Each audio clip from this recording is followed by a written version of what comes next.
Hello to all the sports lovers around the world. I am Muneeb Hamid and I will be your host for this episode of Sports Insight, covering for your regular program host Salamdar Khan, who is away due to an family emergency.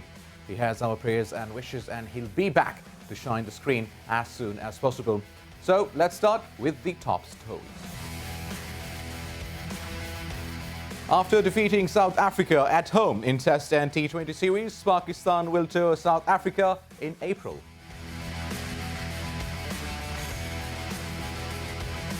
India thrashed England by 317 runs to level Test series by 1-all.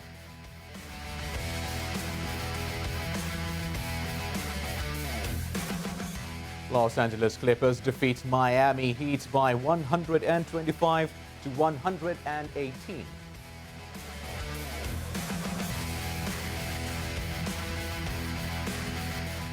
Rafael Nadal defeats Fabio Fognini to reach the 43rd Grand Slam quarterfinal.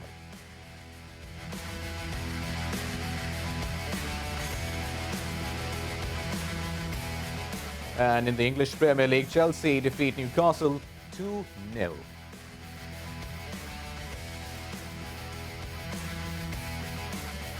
All right, guys, so these are the top sports stories from around the world. So now, let's begin with my personal favorite, cricket. And just to mention what a magnificent home series Pakistan had against South Africa, the Proteas. We saw some splendid performances from both sides, carrying a balanced yet young team with not much of experience. But again, I'm sure we all enjoyed the games, and honestly, I can't wait to see these Titans lock horns again in April this year, but this time in South Africa. And also to mention, Pakistan Super League just around the corner, starting on the 20th of February. So I am super excited. Now, before I start to explode with excitement, let me introduce our guest for tonight to talk about the Proteas tour of Pakistan and also Pakistan's future tour of South Africa, which is in April this year. So we have with us Mr. Samuel Hassan, who brings with him more than 30 years of experience, including 16 years working as a print and electronic media journalist and 14 years as communication and media operations expert with the Pakistan Cricket Board and International Cricket Council. Welcome to Sports Insight. Thank you. Thanks for having me, and thanks for the very flowery introduction. Pleasure, pleasure. Now, Sami, finally some cheer for the Pakistani cricket fans after this tour. Yeah, I mean, as we know, the tour to New Zealand did not go according to plan. We lost the Test Series 2-0 and the T20I Series 2-1, although there were good performance in bits and patches, but as we all expect, a consistent and good and strong performance that was probably missing, apart from the first Test match where we were just 5 overs away from drawing the Test match. Obviously, it has gone down in history as one of the greatest Test matches. So, but the end result was we lost 2-0 and 2-1. And at the back of that series, their fans and the cricket board and everyone was expecting a much better and improved performance from the side. South Africa obviously came at the back of their 2-0 series win against Sri Lanka. So they were on a high. We were a bit on a downside. But the boys stood up, took the challenge and produced some excellent performances. The best part of the 2-0 and 2-1 series win was it did not revolve around one or two players. I thought everyone contributed in different situations, whether it was the middle order or the lower middle order or the fast bowlers or the spinners. So everyone chipped in and demonstrated that Pakistan team is not a one-man or a two-man show. Players are capable of stepping up, taking on the responsibility and delivering and fighting till the last. And that is what I'm sure the fans want. Winning and losing is part of the game. I mean, when you are going to take the field, one team is going to win and the other one will lose. It all depends how you play the cricket or with that sport. And I'm sure Pakistan cricket has, or the Pakistan cricket team has earned a lot of fans. They have restored a lot of confidence. And this is exactly the brand of cricket Pakistan fans want to see every time the team steps on the field of play. Right, so you talked about the New Zealand tour, and obviously Pakistan could not perform, equivalently well in New Zealand, be it because of the conditions, but there was this excuse that came forward, and that was that the players couldn't really get out of the quarantine, what can I say, pressure, and that is why they couldn't really perform. So what do you have to comment on that? Look, it's not an excuse. I think it's a valid point because you and I want to be in our working environment, and for the athletes' working environment is their gym or their outdoor training sessions. Now, for 2 weeks, they were confined in their hotel rooms. Uh, uh, it obviously affected their preparation. On the other side of the coin, New Zealand were playing against West Indies, and New Zealand at home in the last 2.5 or 3 years have shown they are a formidable side. So on one side, the favorites or the formidable sides were playing cricket. On the other side, the Pakistan team, which had gone earlier and were hoping to hit the ground running as soon as they arrived, were limited to their rooms for 14 days. Consequently, you would have seen there were a few injuries as well. That also was one of the reasons, because the players were unable to get their bodies tuned up, get ready for the demands and rigors of T20 and Test cricket. And that's not unusual. If you look at cricket around the world, which is being played in COVID protocols, lots and lots of players are struggling with fitness or struggling to maintain the very high standards because of the restrictions. In the hotels, certain hotels, you don't get access to gyms or the pools. The indoors are closed. So it's a challenging and a difficult time for professional athletes. I still believe, it's my personal opinion, they were a bit handicapped when they were confined to their hotel rooms for 14 days. It was, at the end of the day, it was not an excuse, because as a professional athlete, you are expected to perform and deliver. But then you need certain conditions to perform. And unfortunately, Pakistan team did not get those opportunities. But if you analyze the performance again, the way the team came back in the third T20I, and that carried the momentum into the first test match, you can say that if they had got a few more days of practice or training, injuries would have been lessened and the players could have performed a little bit better. But I agree, it's not an excuse, but it's a valid justification if I'm making any sense. Right, a valid justification. Just on the lighter note, we had South Africa touring Pakistan. So was it the performance of Pakistan cricket team which defeated the South Africans, or was it the pandemic situation also being faced by the South Africans players in Pakistan? Look, they came and they were very, very kind. They continued to honor the commitment. Obviously, and I'll take you a step back.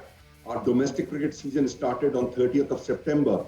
And to date, we have organized about 225 domestic games at a time where the world has stopped playing cricket or sports, or the fans have not been allowed to come to the stadium. Pakistan Cricket Board continued with their cricket activities. Now that sent out a very strong message that we can create a healthy and safe environment for cricketers to perform. And that is what prompted South Africa to come. Let us also remember Zimbabwe were here for 3 T20Is and 3 ODIs. So South Africa came, but unlike our tour to New Zealand, where we were confined for 14 days, we gave them the opportunity that as soon as they get 2 negative tests, they can resume training. Obviously, integration or coming to the main venue was subject to 14-day quarantine or some 14-day isolation, but they were allowed to resume their training, and that helped. And I'm sure you would have seen that they played good cricket. They were competitive. They gave Pakistan a run for their money. They had their best players. It was their first tour in 14 years. Obviously, subcontinent is difficult for foreign teams, like our tours to England or New Zealand are difficult. But still, they played good competitive cricket. It was by no means a one-sided series. Both the teams fought hard. Both the teams gave a good account of themselves. And Pakistan took a bit of home advantage by winning the series 2-0 and 2-1. Right now, Sami, there is a question in my heart, honestly speaking, and I'd really loved you to answer this question. There was this diamond player being hidden from the world, I'd say, Fawad Alam. Where was he for the last 10 years? He's a player, he's a match winner.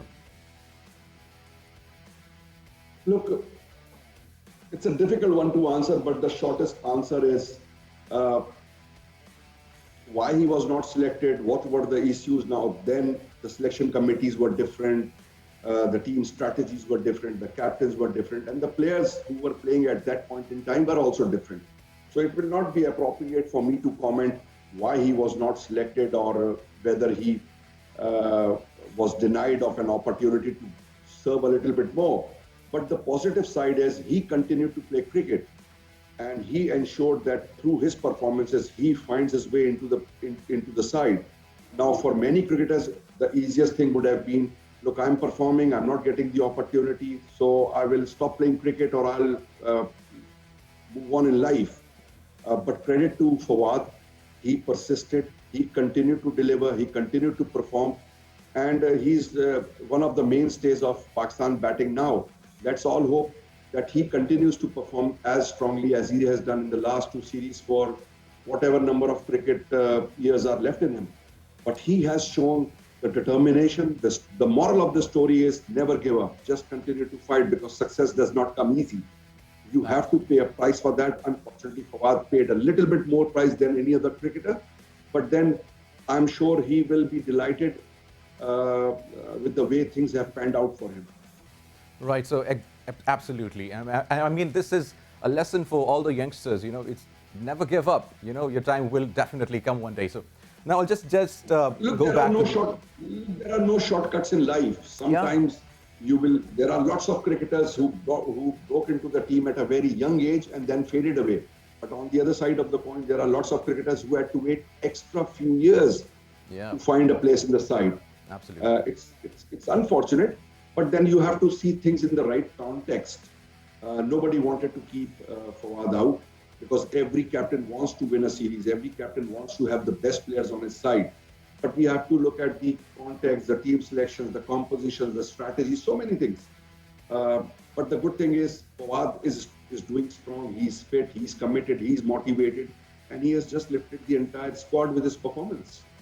Absolutely. And this is a lesson for all of you people watching right now. Stay determined, stay focused, and you will achieve targets. And we will be back after a short break.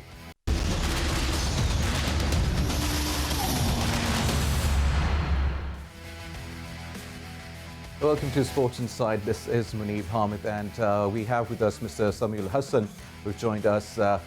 Now, Sami, just talking about the future tour, which is in April. Pakistan is going to tour South Africa. With this young squad in hand, obviously both the teams had a young squad.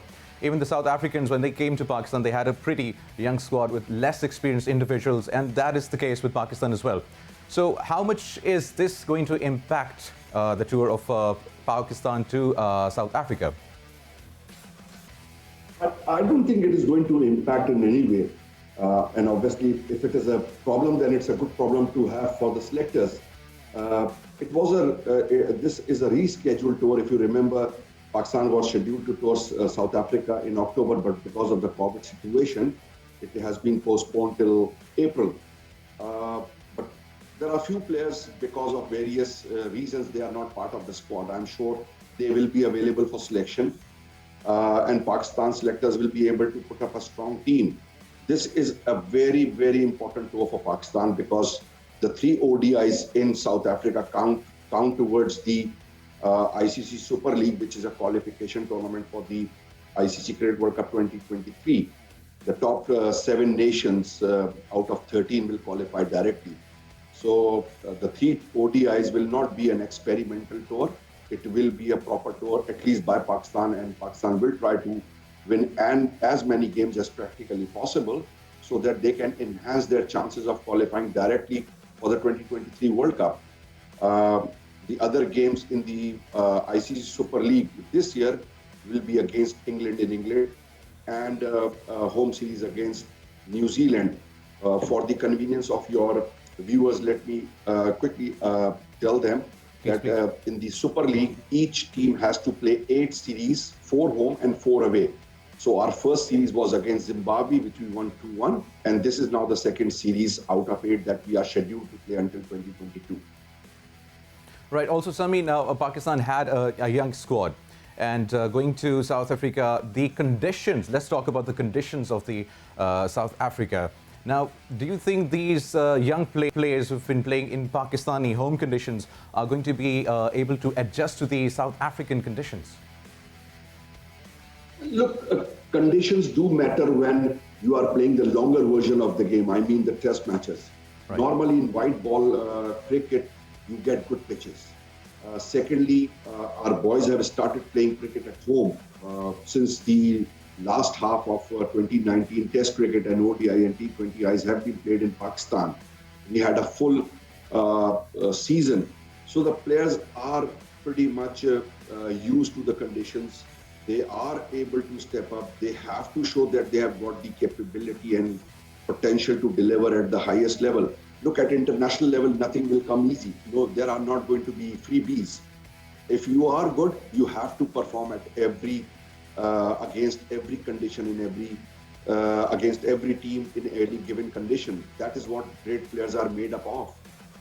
And I'm pretty sure our boys have got the potential. Young players, obviously, it's a good opportunity for them to go to South Africa, play against a quality opposition in their conditions. That is also part of their development and growth. But as I said earlier, in international cricket, nothing will come easy. If you are good to play for Pakistan, then I think you are good enough to perform at the highest level. And I'm pretty sure these young boys will step up and gain the experience and show their potential of delivering at the highest levels. Right, now you talked about great players. Pakistan team, every cricket team has 11 great players. And individually, we can term them as individual match winners. But I have been witnessing this as also in the history of Pakistan cricket, I could say, the past matches and past tours, that we've not seen an overall team performance when it comes to winning the matches. We'll just see individual. For example, right now, in the test, I beg your pardon, in the T20 matches, we saw Mohammad Rizwan perform. And we didn't see quite many of the individuals perform so well, contributing to the victory of the team.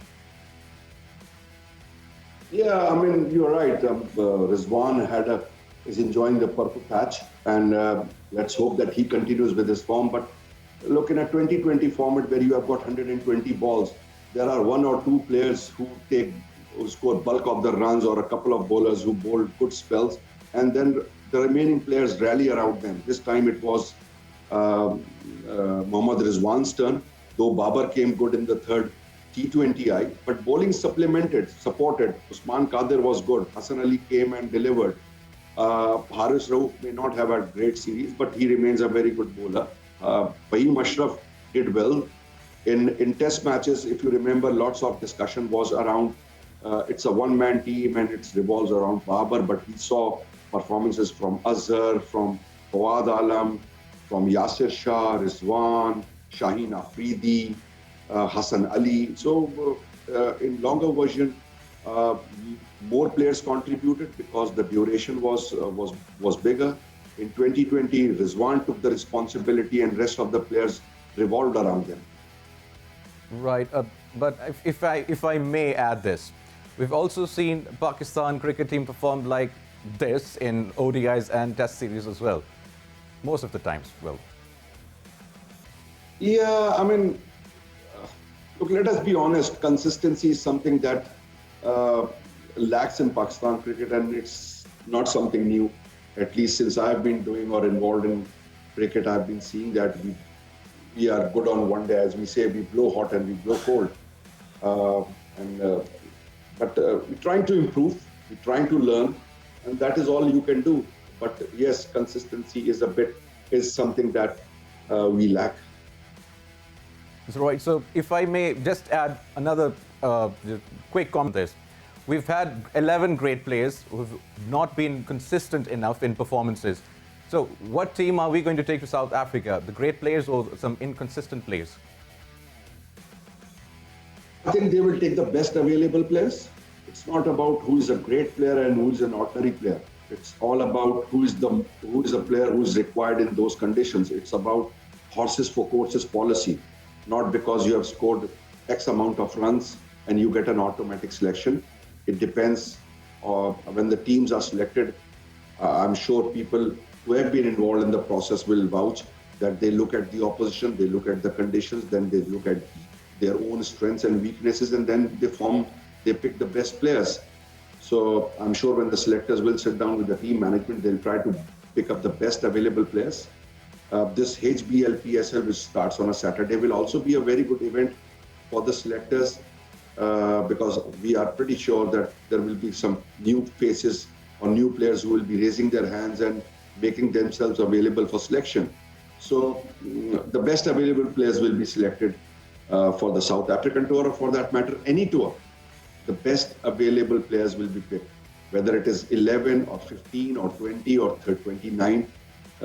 Whosoever is available, whosoever is best suited for those conditions against that opposition will be picked by the selectors and the team management.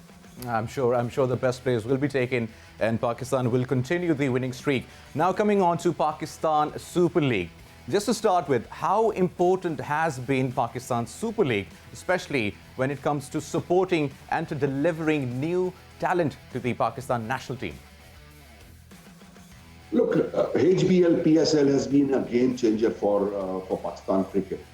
When the tournament was initiated in 2016, those were the times when teams were not coming to Pakistan. And HBL PSL put Pakistan cricket back on the cricket map. Since then, HBL PSL has evolved.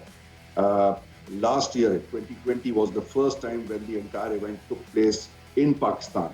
And this will be the second year. Last year, the challenges were security. This year, the challenges are biosecure. But the good thing is, on both the counts, PCB has been able to convince the foreign players that if in 2020 we can produce a secure environment, this time we are going to produce an environment which is safe and healthy for all the competitors. So that is one part of the HBL PSL. The other part is, obviously, it's a marquee event.